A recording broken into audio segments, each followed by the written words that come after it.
Hey guys, welcome back. Today's Wednesday, so of course it means it's the midweek SPAC news and price update. So this week was pretty interesting. We've got an acquisition target that's locked in. We've got some amazing earnings from LCA that we'll talk about, and then a lot of interesting price action from some of our favorite SPACs. But before we get started, please do me a favor, click the like and subscribe button. It really helps me out, and I don't really ask very often. So let's get started right now.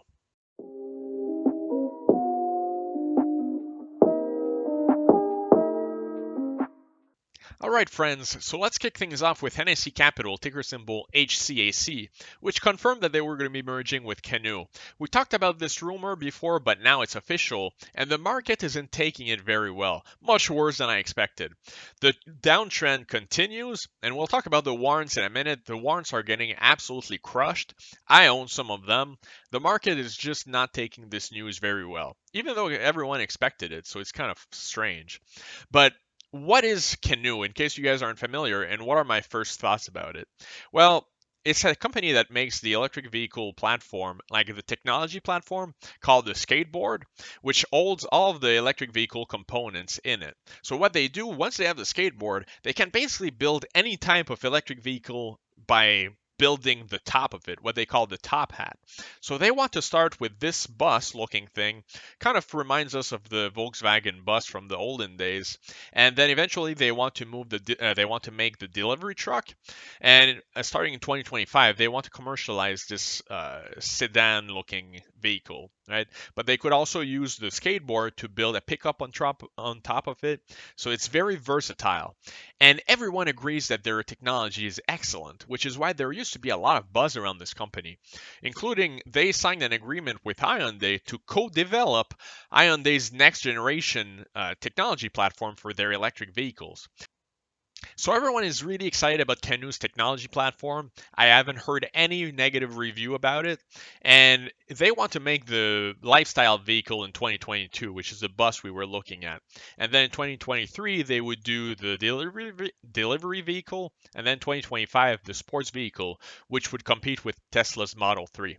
So the cool thing about the skateboard, which everyone agrees is amazing, is you can build almost any type of vehicle onto it, and you shorten the development cycle by months or years because a lot of the components are already there. So since the company has such tremendous potential, like they have hundreds of millions of engineering contracts already, and they can license this technology to any other EV startup. So you'd think that the stock would be exploding right now, right? But no, I think that the problem is no one is excited about their subscription model. The way they want to launch the bus is instead of leasing it or purchasing it, you're buying into a subscription. So you'll be paying a monthly fee, and in exchange you have the vehicle. But what I don't like is that they plan on amortizing this thing over 12 years. I mean, I just don't see it happening. First of all, they'll be losing money in the first year, right? I don't know if you guys can see it because of my face, but in the first year, they think that they'll be losing $9,000 per vehicle, right? And then their plan is to recoup that money over time over the next 12 years. So they think that they can make a ton of profit on the tail end, which is the last 6 years of the vehicle. But I'm just not convinced about that model at all. I mean, the thing is that in 12 years, technology is going to be changing. People are going to want something new. Heck, maybe Elon's going to have flying cars that self drive, right? So who's going to be caring about this bus? I know I probably won't, right? So what I can say is that people aren't really excited so far about this subscription model. If they stuck to the engineering and the technology platform, I think that they do phenomenally well. But so far, they aren't doing well. People aren't receiving it well at all. So it's still going downhill. But remember, we're close to the $10 floor where it's very, very difficult to go under that before the merger. So as for the warrants, I mean, they've been getting crushed in the past 2 days. I believe that people bought the rumor and sold the news, which is a very smart strategy to do in general. So I bought at 170, and then it peaked at 210 very, very briefly. And then it absolutely crumbled down to 170 the first day that it was announced. And it actually went lower than that. Today it touched 147 before bouncing back up to 163. So I'm not exactly quite sure what I'm going to be doing with it yet. I don't want to lose too much on this stock, the warrants, and I don't want to hold it very long term. So we'll see. I mean, the company has a lot of potential. We'll see what they announce. If they can announce a contract or something interesting, it might give the stock a nice pop. But it's only supposed to merge in late Q4. So before that, we can expect that it's not going to do a lot. All right, so before I talk about LCA, I just saw one of the new filings for OPES, BurgerFi.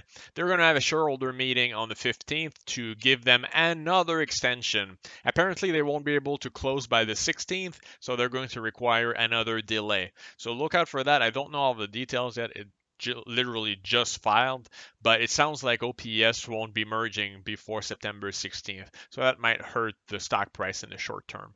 But if we move on to LCA, Golden Nugget Online, you guys know it's in one of my top 3 if you saw my previous video, but it had a pretty nice run up. Last time we talked about it, on the 12th, it was actually very close to the support, and since then it ran all the way up to the resistance.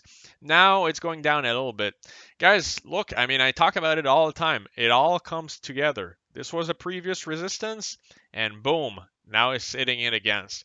Eventually, I think that when it merges, it's going to crush it, right? But for now, it sounds like it hasn't been able to go through it yet. So there might be more opportunities to buy this stock cheap. It remains one of my favorites. It's on one of my top 3. And we got some good news this week. I had mentioned about the Gaming Commission reporting like really, really strong numbers for the iGaming parts of the casinos there, right? But now Golden Nugget Online itself reported their numbers, and they're doing really well. Revenues of 28.2 million this quarter compared to 15 million last year, so an increase of 85%. Net revenue 24.8 compared to 13.9, an increase of 78%. And then the operating income 8.5 million versus 4.9 last year, so a 74% increase. So LC is doing really well. Golden Nugget Online, I expect that they're going to keep doing well. And in the next weeks, right, we don't know exactly when they're going to be merging. We expect that it's going to be in late September. I mean, I still think that just like a lot of the other SPACs, there's going to be opportunities to buy it a little cheaper if you keep following the price. Right? We can see now it's on a small downtrend. But again, like you have to time it properly. It's like you can see that the momentum is shifting right now. So now it's time to talk about Hyliion, ticker symbol SHLL. Come on guys, be honest with me. I know you're all here for the Hyliion. You want to know what's going on with the stock price. So let's talk about it. On Thursday and Friday, there was a nice run up. We all know that. And Friday, I mentioned, was going to be more important because we would know if the uptrend was confirmed or denied. And I was kind of worried that the downtick at the end of the day with very low volume was going to carry on to this week. But it didn't happen. On Monday, the stock came out swinging. It was a very nice surprise, and there was a lot of buying, lots of enthusiasm with the stock, and it went up all the way to 27.50 after crushing its support at 26.30. So that was very nice, but of course since then there's been a retracement. Now it's been trading mostly sideways since then. Right now it's sitting around its support, right, 26.30. So as of me filming this after hours, it's at 26.45. But right now it's not really going up or down, it's kind of going sideways. And you have to understand that stocks get winded, right? It needs some time to catch a breather and decide if it's going to go up more or if it's going to go back down. So we're in that period right now where nothing is really happening.